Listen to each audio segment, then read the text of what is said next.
வன்னியர்களுக்கு 10.5% இடஒதுக்கீடு வழங்குவதில் முதல்வர் மு.க.ஸ்டாலின் நெருப்பு மேல் கையை வைத்துவிட்டார்கள் என்றும், சாதிவாரி கணக்கெடுப்பு நடத்தவில்லை என தெரிந்தால் அடுத்த நிமிடமே திமுக ஆட்சி கவிழும் என பாமக தலைவர் அன்புமணி ராமதாஸ் எச்சரித்துள்ளார். இது ஒரு மோசடியா நான் பாக்குறேன். நாங்க கேட்கறது என்ன? தமிழ்நாட்டில் இன்னைக்கு 69 விழுக்காடு இடஒதுக்கீடு ஆபத்து வந்திருக்கு. உச்சநீதிமன்றத்தில் இந்த வழக்கு இருக்கு. என்னைக்கு வேணாலும் உச்சநீதிமன்ற நீதிபதிகள் இந்த வழக்கு எடுத்தாங்கன்னா தமிழ்நாட்டில் தரவுகள் இல்ல, ஜாதிவாரி கணக்கெடுப்பு நடத்தல அப்படின்னு சொல்லிட்டு ஒட்டுமொத்தமான 69 விழுக்காடு இடஒதுக்கீடு ரத்து பண்ண வாய்ப்பு இருக்கு. நிச்சயமா வாய்ப்பு இருக்கு. அப்படி ஒரு கட்டத்துல ரத்தாச்சுன்னா அதுக்கப்புறம் நடக்கிறது வேற. அடுத்த நிமிடம் திமுக அரசு கவுழும். அடுத்த நிமிடம் பதவியில இருந்து ஓடி போயிடணும்.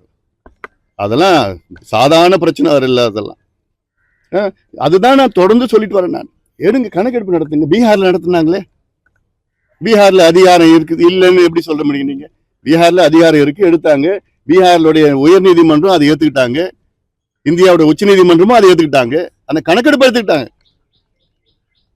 ஆந்திராவில் எடுத்துட்டாங்க, தெலுங்கானாவில் எடுத்துருக்காங்க, கர்நாடகாவில் எடுத்து முடிச்சுட்டாங்க, ஒரிசால எடுத்துட்டு இருக்காங்க, ஜார்க்கண்ட்ல எடுத்துட்டு இருக்காங்க. அப்போ இவ்வளவு மாநிலங்கள்ல அவங்களுக்கு என்ன அதிகாரம் இல்லையா? என்ன இருக்கு? உங்களுக்கும் அதிகாரம் இருக்கு. இந்தியன் ஸ்டாட்டிஸ்டிக்கல் ஆக்ட் 2008 படி பஞ்சாயத்து தலைவருக்கு அதிகாரம் இருக்கு, முதலமைச்சருக்கு இருக்காதா என்ன?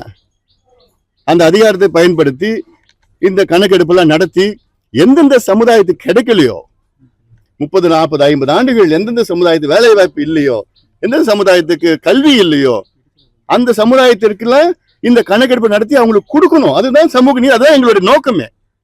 இது ஏதோ வன்னியர் பிரச்சனை, இது ஏதோ ஒரு தாழ்த்தப்பட்ட பிரச்சனை, மட்டியலின் பிரச்சனை கிடையாது. இது சமூக நீதி பிரச்சனை. முதலமைச்சருக்கு இது முதல்ல புரிஞ்சுக்கணும். இது பிற்காலத்துல அவங்களுக்கு தான் இது பாதகமா வரும்னு. பிற்காலம்னா ரொம்ப காலம் கிடையாது. 18 மாசத்துல தேர்தல் வருது. தேர்தல் நேரத்துல தெரியும் அவங்களுக்கு. நெருப்புல கை வச்சிருக்கிறாங்க. அக்னி சுட்டு.